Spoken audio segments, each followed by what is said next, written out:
मधुबन के बाबा, मधुबन के बाबा मुरली वाले, आपका क्या कहना, आपका क्या कहना। ओम शांति। आज 16 जुलाई 2025 के साकार मधुर महावाक्य हैं। आज मीठे मीठे बाप दादा बोले, मीठे बच्चे, जो सर्व की सद्गति करने वाला जीवन मुक्ति दाता है वह आपका बाप बना है। तुम उनकी संतान हो तो कितना नशा रहना चाहिए। बाबा कहते हैं, मीठे बच्चे, जो सर्व की सद्गति करने वाला जीवन मुक्ति दाता है वह आपका बाप बना है। तुम उनकी संतान हो तो कितना नशा रहना चाहिए। बाबा आज एक प्रश्न पूछ रहे हैं कि किन बच्चों की बुद्धि में बाबा की याद निरंतर नहीं ठहर सकती है। तो उत्तर में बाबा कहते, जिन्हें पूरा पूरा निश्चय ही नहीं है उनकी बुद्धि में याद ठहर नहीं सकती। हमको कौन सिखला रहे हैं यह जानते ही नहीं तो याद किसको करेंगे। जो यथार्थ पहचान कर याद करते हैं उनके ही विकर्म विनाश होते हैं। बाप स्वयं ही आकर अपनी और अपने घर की यथार्थ पहचान देते हैं। ओम शांति। अब ओम शांति का अर्थ तो सदैव बच्चों को याद होगा। हम आत्मा है, हमारा घर है निर्वाण धाम व मूल वतन। बाकी भक्ति मार्ग में मनुष्य जो भी पुरुषार्थ करते हैं उनको पता ही नहीं कि कहाँ जाना है, सुख किसमें है, दुख किसमें है, कुछ भी पता नहीं। यज्ञ तप दान पुण्य तीर्थ आदि करते ही सीढ़ी नीचे उतरते ही आते हैं। अभी तुमको ज्ञान मिला है तो भक्ति बंद हो जाती है। घंटे घड़ियाल आदि वह वातावरण सब बंद। नई दुनिया और पुरानी दुनिया में फर्क तो है ना। नई दुनिया है पावन दुनिया। तुम बच्चों की बुद्धि में है सुख धाम। सुख धाम को स्वर्ग और दुख धाम को नरक कहा जाता है। मनुष्य शांति चाहते हैं परंतु वहाँ कोई भी जा नहीं सकते। बाप कहते हैं, जब तक यहाँ भारत में ना आऊँ तब तक मेरे सिवाय तुम बच्चे जा ही नहीं सकते। भारत में ही शिव जयंती गाई जाती है। निराकाश जरूर साकार में आएगा ना। शरीर बिगर आत्मा कुछ कर सकती है क्या? शरीर बिगर तो आत्मा भटकती रहती है, दूसरे तन में भी प्रवेश कर लेती है। कोई अच्छे होते हैं, कोई चंचल होते हैं, एकदम दवाई बना लेती है। आत्मा को शरीर जरूर चाहिए। वैसे ही परमपिता परमात्मा को भी शरीर ना हो तो भारत में आकर क्या करेंगे। भारत ही अविनाशी खंड है। सतयुग में एक ही भारत खंड है और सब खंड विनाश हो जाते हैं। गाते हैं आदि सनातन देवी देवता धर्म था, ये लोग फिर आदि सनातन हिंदू धर्म कह देते हैं। वास्तव में शुरू में कोई हिंदू धर्म नहीं, देवी देवताएं थे। यूरोप में रहने वाले अपने को क्रिश्चियन कहते हैं। यूरोपियन धर्म थोड़े ही कहेंगे, ये हिंदुस्तान में रहने वाले हिंदू धर्म कह देते। जो दैवी धर्म श्रेष्ठ थे वही 84 जन्म को आते धर्म भ्रष्ट गए हैं। देवता धर्म के जो होंगे वही यहाँ आएंगे। अगर निश्चय नहीं तो समझो इस धर्म के नहीं हैं। भल यहाँ बैठे होंगे तो भी उनकी समझ में नहीं आएगा। वहाँ कोई प्रजा में कम पद पाने वाला होगा।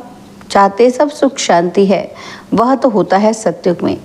सब तो सुखधाम में जा नहीं सकते। सब धर्म अपने अपने समय पर आते हैं। अनेक धर्म है, झाड़ वृद्धि को पाता रहता है। मूल थुर है देवी देवता धर्म और फिर है 3 ट्यूब। स्वर्ग में तो ये हो ना सके। द्वापर से लेकर नए धर्म निकलते हैं। इनको वैरायटी ह्यूमन ट्री कहा जाता है। विराट रूप अलग है, ये वैरायटी धर्मों का झाड़ है। किस्म किस्म के मनुष्य हैं। तुम जानते हो कितने ही धर्म हैं। सतयुग आदि में एक ही धर्म था, नई दुनिया थी।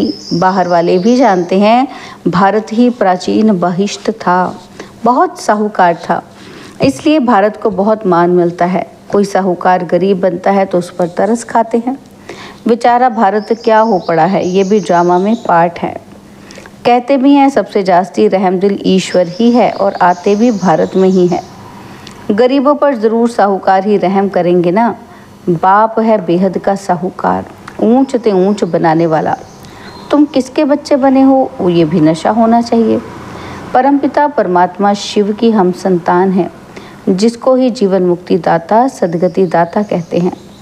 जीवन मुक्ति पहले पहले सतयुग में होती है, यहाँ तो है जीवन बंध।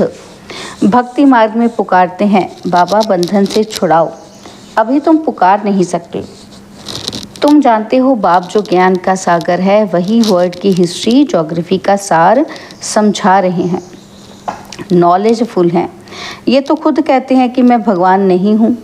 तुम्हें तो देह से न्यारा देही अभिमानी बनना है, सारी दुनिया को, अपने शरीर को भी भूलना है। यह भगवान है नहीं, इनको कहते ही हैं बाप दादा। बाप हैं ऊंच ते ऊंच, यह पतित तो पुराना तन है, महिमा सिर्फ एक की है। उनसे योग लगाना है, तब ही पावन बनेंगे, नहीं तो कभी पावन बन नहीं सकेंगे और पिछाड़ी में हिसाब किताब चुकतू कर सजाएं खाकर चले जाएंगे। भक्ति मार्ग में हम सो सोहम का मंत्र सुनते आए हो। हम आत्मा सो परमात्मा, सो हम आत्मा सो परम पिता परमात्मा कहा, सो हम।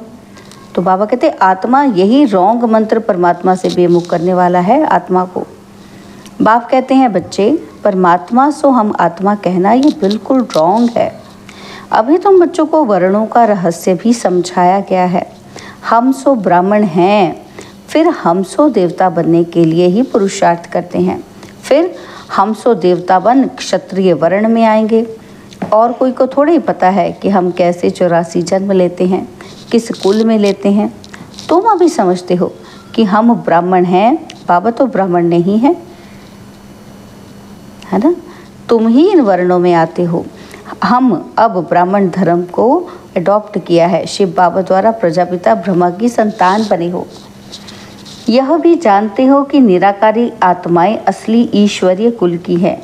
निराकारी दुनिया में रहने वाली हैं और फिर साकारी दुनिया में आती हैं, पाठ बजाने आना पड़ता है। वहाँ से आए, फिर हमने देवता कुल में 8 जन्म लिए, फिर हम क्षत्रिय कुल में, वैश्य कुल में जाते हैं। बाप समझाते हैं तुमने इतने जन्म दैवी कुल में लिए, फिर इतने जन्म क्षत्रिय कुल में लिए। 84 जन्मों का चक्र है। तुम्हारे बिगर ये ज्ञान और कोई को मिल न सके। जो इस धर्म के होंगे वही यहाँ आएंगे। राजधानी स्थापन हो रही है। कोई राजा रानी, कोई प्रजा बनेंगे। Suryavanshi, Lakshmi Narayan, the first, second, third, 8 गद्दी चलती हैं।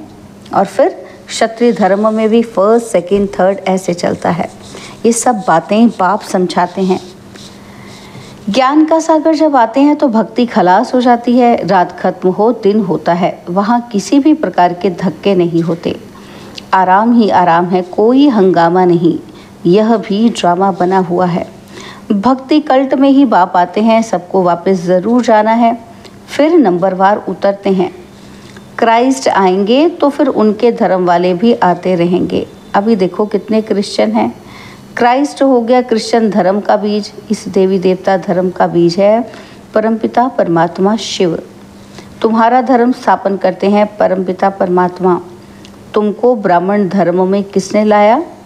बाप ने एडॉप्ट किया तो उनसे छोटा ब्राह्मण धर्म हुआ।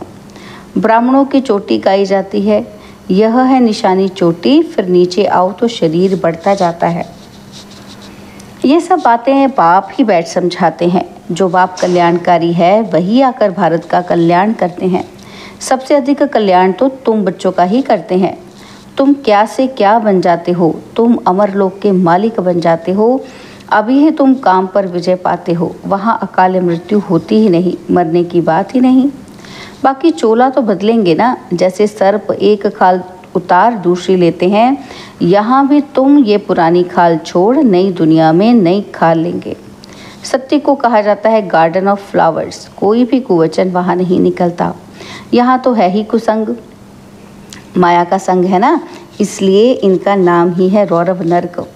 जगह पुरानी होती है तो म्यूनिसिपैलिटी वाले पहले से ही खाली करा देते हैं। बाप भी कहते हैं जब पुरानी दुनिया होती है तब हम आते हैं। ज्ञान से सद्गति हो जाती है। राजयोग सिखाया जाता है। भक्ति में तो कुछ भी नहीं है। हाँ, जैसे दान पुण्य करते हैं तो अल्पकाल के लिए सुख मिलता है। राजाओं को भी सन्यासी लोग वैराग्य दिलाते हैं। ये तो काग विष्टा समान सुख है। अभी तुम बच्चों को बेहद का वैराग्य सिखाया जाता है। यह है ही पुरानी दुनिया। अब सुख धाम को याद करो, फिर वाया शांति धाम यहाँ आना है। देलवाड़ा मंदिर में हूबहू तुम्हारा इस समय का यादगार है। नीचे तपस्या में बैठे हैं और ऊपर में है स्वर्ग, नहीं तो स्वर्ग कहाँ दिखाएं। मनुष्य मरते हैं तो कहेंगे स्वर्ग पधारा। स्वर्ग को ऊपर में समझते हैं, परंतु ऊपर में कुछ है नहीं। भारत ही स्वर्ग, भारत ही नर्क बनता है। ये मंदिर पूरा यादगार है। ये मंदिर आदि सब बाद में बनते हैं। स्वर्ग में भक्ति तो होती ही नहीं, वहाँ तो सुख ही सुख है। बाप आकर सब राज समझाते हैं और सब आत्माओं के नाम बदलते हैं।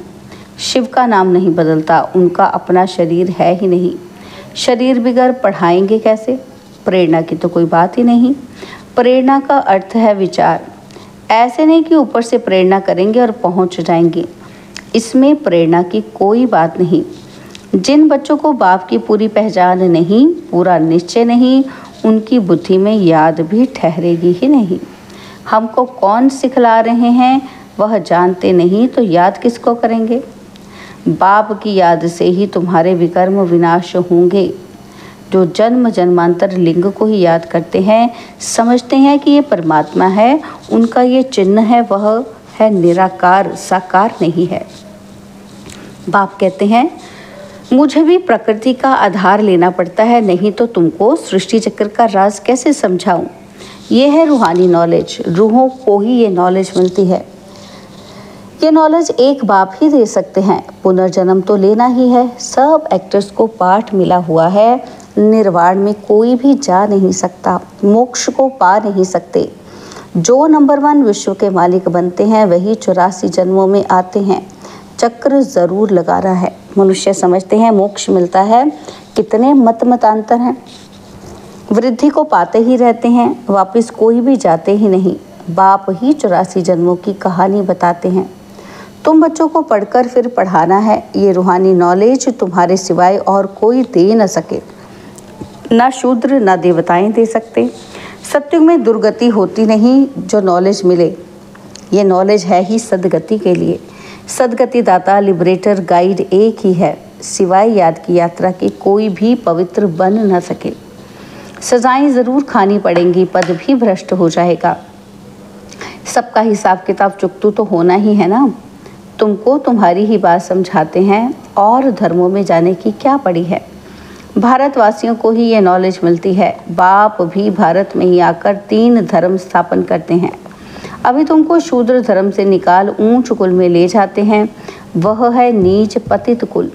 अब पावन बनाने के लिए तुम ब्राह्मण निमित्त बनते हो। इनको रुद्र ज्ञान यज्ञ कहा जाता है। रुद्र शिव बाबा ने यज्ञ रचा है।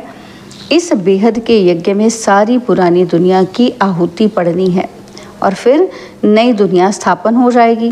पुरानी दुनिया खत्म होनी है। तुम ये नॉलेज लेते ही हो नई दुनिया के लिए। देवताओं की परछाई पुरानी दुनिया में नहीं पड़ती।